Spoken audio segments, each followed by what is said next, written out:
Louvado seja nosso Senhor Jesus Cristo. Nós vamos dar continuidade à nossa leitura do quarto domingo do tempo comum, ano B, nosso 12º encontro. O Evangelho de São Marcos nos convida a acolher as palavras de Jesus e nos chama a ser testemunhas de suas obras. Deve-se tomar uma decisão a favor ou contra Jesus. Buscar ter uma relação vital com Jesus e o seu Evangelho. Veremos hoje que Jesus vem para libertar o ser humano das amarras do mal, que impede o próprio ser humano a ser livre. A sinagoga não era mais lugar de purificação e libertação, mas se escondia dentro dela a presença do espírito mau, que subjugava o homem que lá estava. A antífona de entrada é tirada do Salmo 105, 106, versículo 47. É um salmo que canta a bondade de Deus e a ingratidão de Israel, e é do pós-exílio da Babilônia. Este refrão é uma súplica pela salvação divina, pela volta dos exilados da Babilônia. Que Javé Deus dê provas de sua misericórdia para os fiéis, a fim de que possam celebrar a ação de graças a Javé no templo. Nos reunimos também para esta grande ação de graças, Eucaristia, do Deus que nos libertou da morte para a vida. A primeira leitura é tirada do livro do Deuteronômio, capítulo 18, versículo 15 a 20. Moisés e Elias são modelos do profetismo no Antigo Testamento. E a autenticidade da verdadeira palavra profética está na palavra viva de Deus. Tanto é que Moisés e Elias estão com Jesus no Monte Tabor. Vemos que Javé promete um profeta como Moisés, colocando as palavras divinas em sua boca. O profeta surge no meio da comunidade por intervenção direta do próprio Deus. Moisés diz: um profeta como eu. O autor quer atribuir a Moisés este lugar importante como profeta, o primeiro profeta. Nos tempos posteriores, interpretou-se essa passagem como anúncio escatológico. Assim, a origem do profetismo com a aliança tem em Moisés o protótipo de um profeta. O profeta não é só escolhido, mas é enviado por Deus, que dá autoridade ao próprio profeta. Mas cada palavra o profeta recebe diretamente de Deus e não pode inventar, não pode ser um falso profeta. A pena de morte é dada aos falsos profetas por falarem palavras falsas em nome de Deus, para ter ganho próprio, ganhar dinheiro com a profecia, enganar o povo de Deus. Assim Deus enviará outros profetas portadores de sua palavra. No judaísmo tardio, fez-se a referência deste profeta com o Messias. Vemos esta tradição, ela se encontra nas interrogações do povo a respeito de Jesus, fazendo essa referência a Moisés e Jesus. João capítulo 1, versículo 21, 6, versículo 14, 7, versículo 40, todos no Evangelho de João. A pregação cristã primitiva vê explicitamente em Jesus o profeta anunciado no livro do Deuteronômio, como no livro dos Atos, capítulo 3, 22, e no mesmo livro de Atos, capítulo 7, versículo 37. O salmo responsorial é o Salmo 94, 95. É uma exortação ao louvor de Deus. Este é um salmo do pós-exílio da Babilônia. O refrão é tirado do versículo 8. Não fecheis os corações, ouvi hoje a voz de Deus. A exortação é um convite a abrir nossos corações e nos expor para ouvir a voz de Deus. Estar atento à sua palavra com disposição e fé. A primeira estrofe é tirada dos versículos 1 e 2. É um convite para o louvor de Deus na liturgia do templo, diante do Salvador de Israel. A segunda estrofe é tirada dos versículos 6 e 7. É um convite ao louvor para que venham à liturgia no templo, na presença do Deus soberano, reconhecendo a divindade, que Ele é o pastor de Israel, e que Israel é o povo eleito, seu rebanho, as ovelhas, e eles pertencem a Javé. A terceira estrofe é tirada dos versículos 8 e 9. Esses versículos falam de uma advertência para os fiéis não possam romper a aliança, como os israelitas fizeram em Meriba. O castigo dos rebeldes de Meriba foi que eles não entrariam na terra prometida, por causa da incredulidade daqueles que viram as obras de Javé no deserto e desobedeceram, rompendo a aliança por meio da incredulidade.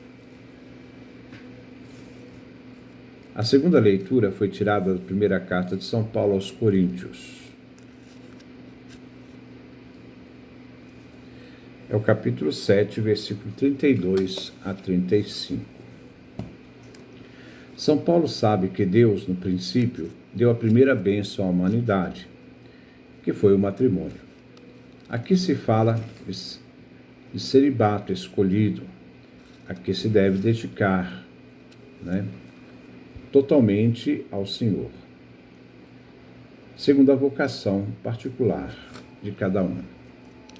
A questão que se coloca, casamento ou celibato? Para Paulo não é razão de escolher alternativas. Tanto o casamento quanto o celibato são possibilidades para o fiel. Mas se deve ter em conta que em qualquer situação, a adesão a Cristo deve ser feita com o coração sem divisões. Os fiéis, tanto casados quanto solteiros, devem fixar a sua pertença ao Senhor Jesus. A vivência do matrimônio é um dom. O marido e a mulher são chamados a agradar um ao outro. Mas, embora cada um tenha um caminho vocacional próprio, todos são chamados, seja no matrimônio ou como solteiro, a permanecer junto do Senhor. O Evangelho é tirado de São Marcos, capítulo 1, versículo 21 a 28. São Marcos, capítulo 1, versículo 21 a 28. Jesus, que chamou os 4 primeiros discípulos, agora sai para pescar homens para o reino de Deus. Seu primeiro local de pesca foi a sinagoga, casa de ensino e oração, onde os judeus cultivavam a Torá, a lei sagrada. Ele não foi a lugares onde se poderia encontrar mais contaminação, como casas públicas, mercados, praças públicas, caminhos, não. Mas veio para o centro, coração da pureza do judeu, isto é, a sinagoga. A sinagoga, por ser um espaço de fé, espaço religioso, devia ser um lugar puro, limpo. Mas ali se encontra um homem em grande necessidade, possuído por um espírito mau, impuro. Ele vai no sábado à sinagoga, é de manhã, vai para ensinar. Marcos diz, a sinagoga deles, quer indicar uma ruptura que existe entre os cristãos, o ensino de Jesus, e os judeus e suas velhas tradições. Dentro da sinagoga existe um homem puro, presença que se opõe a toda a santidade que deveria existir na sinagoga. As autoridades judaicas desconhecem a existência de alguém impuro na sinagoga. Se soubessem, teriam-no expulsado. Eles eram incapazes de encontrar o verdadeiro puro,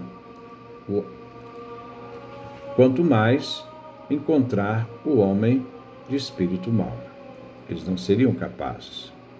A sinagoga deveria ser o espaço da pureza. E Jesus tem consciência que dentro da sinagoga existe um homem impuro, prisioneiro do mal. Jesus irá buscar a este homem, este pobre homem, que será o primeiro destinatário do reino de Deus para poder resgatá-lo.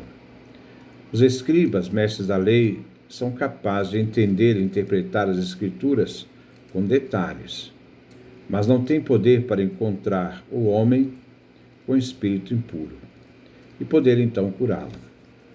Mas na chegada de Jesus, os mestres da lei se calam, mas o povo sabe discernir. Jesus é portador de um novo ensinamento. Enquanto os espíritos se calam, o demônio fala. Descobre Jesus, sabe quem ele é. Jesus veio para lutar contra o demônio, veio para combater o mal. Viestes para nos destruir, diz o espírito impuro. Jesus é o Santo de Deus, o puro por excelência, que vem purificar, expulsando o mal, a impureza. Jesus traz assim, pelo poder da sua palavra, que tudo ordena e acontece, aquilo que Deus fez no início da criação, por meio da sua palavra. Porque lá Deus disse e tudo existiu. Deus falou e tudo aconteceu. É uma palavra eficaz. Jesus é portadora dessa palavra divina, dessa palavra eficaz. E ele diz: cala-te e sai dele. E o que era antes possuído pelo espírito impuro, ficou puro. Jesus tem essa palavra divina. Como Deus fala, acontece, também Jesus fala, acontece. Jesus é a pureza salvadora, o Santo de Deus, como já falamos. Jesus é portador de uma palavra que muda as pessoas. É através do gesto de Jesus que se expressa o novo ensino de Jesus, que causa admiração diante do poder que ele tem de libertar. Jesus é portador da palavra eficaz, que quando age em seu poder, o impuro vem purificado, o homem velho vem renovado e traz uma esperança de que o mal é vencido por meio dele. A antífona de comunhão é tirada do Salmo 30, 31, versículos 17 e 18. Este salmo é um apelo na aflição e é do período do pós-exílio da Babilônia. A igreja comungante suplica ao Pai Divino que a face deles seja mostrada, de forma serena, àqueles que se reúnem em Eucaristia. A súplica é que sejamos salvos pela compaixão revelada no Cristo, onipresente na Eucaristia. Assim os cristãos em missão serão confiantes e certos da bondade e compaixão divina, porque nos aproximamos do remédio da imortalidade, que é Jesus, na Eucaristia. Este é o nosso comentário. Que Deus nos dê a sua graça, a sua bênção, sua face resplandeça sobre nós.